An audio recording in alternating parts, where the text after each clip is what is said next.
হযরত ওয়ালা করাচি আমাদের দাদা হযরত বলেন, পাল্লা, বস্তু ওজন করার পাল্লা দুই প্রকার। এক পাল্লা হইল লাকড়ি মাপার, এর নামও পাল্লা। আরেকটা হইল স্বর্ণ মাপার, সেটার নামও কি? পাল্লা। দুই পাল্লায় বেশ কম হইল লাকড়ি মাপার পাল্লা ঝড়ের মধ্যেও চলে, বাতাসেও চলে, খোলা জায়গায় তো ওপেন। 2-400 গ্রাম, 1 কেজি, 2 কেজি, 5 কেজি এখানে ধরা হয় না। আরে ভাই হলো, যা হয়েছে হয়েছে। লাকড়ি 1 পিস 3 কেজি বেশি হয়েছে, নামায়? আরে ভাই মনকে মনের হিসাব এখানে হয়েছে, যাও। 1-2 কেজির কোনো কথাই নাই। আর স্বর্ণ মাপার পাল্লায় 1 কেজি, আধা কেজি, চলো ভাই, নাকি ভাই 50 গ্রাম চলো।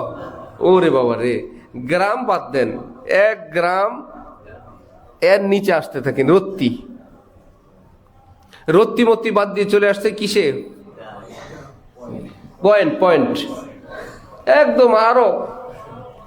এখন এই পাল্লাটাকে, এতদিন তো ছিল এমনি পাল্লা যেটা অরিজিনাল 2 বাটিওয়ালা, সেটাকে কাচের ঘরের ভিতরে রাখতো। আমি ছোটবেলায় ভাবতাম এটা স্বর্ণের সম্মানে,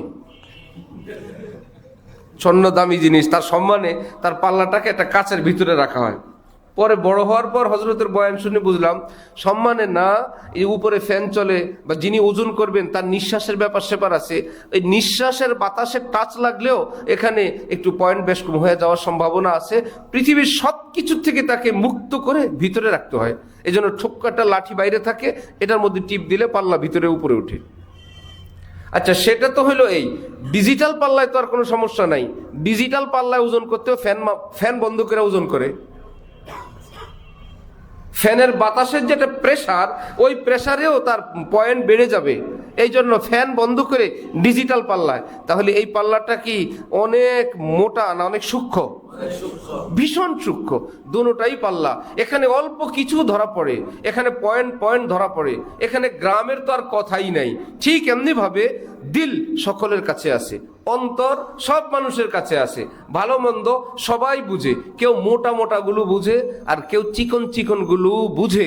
কারণ যার অন্তরটা গুনাহের কারণে নষ্ট ভ্রষ্ট হয়ে যায়, অনুভূতিহীন হয়ে যায়, বোধহীন হয়ে যায়, তার কাছে কোনো কিছুই অনুভূত হয় না। কি বলে হুজুররা, এখানে সমস্যা, ওখানে সমস্যা, মা বোনদেরকে দেখলে সমস্যা, আমাদের তো কোনো অসুবিধা হয় না। বলেন তো, এটা কি ওনার অন্তরের অবস্থা অনেক ভালো হওয়ার লক্ষণ না নষ্ট হওয়ার লক্ষণ?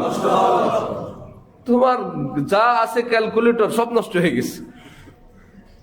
হ্যাঁ, পিঠের মধ্যে দিলে মুগুর দিয়ে ওটা টের পায়, পুরা নষ্ট হয় নাই, টের পায় না? পায়। নিজের ছেলে মেয়ের দুর্ঘটনা হইলে টের পায়।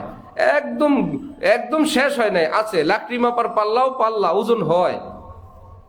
ক্ষুধা লাগলে টের পায়, আনন্দে টের পায়, সুখ দুঃখে টের পায়। আবার এরকম কত কিছু, আবার একদম মোটা দাগের কোনো গুনাহ এটাও বুঝে, কিন্তু অনেক কিছু বুঝে না। কি ব্যাপার? ভিতরটা ময়লা আবর্জনায় গান্দা একদম ভরে গেছে।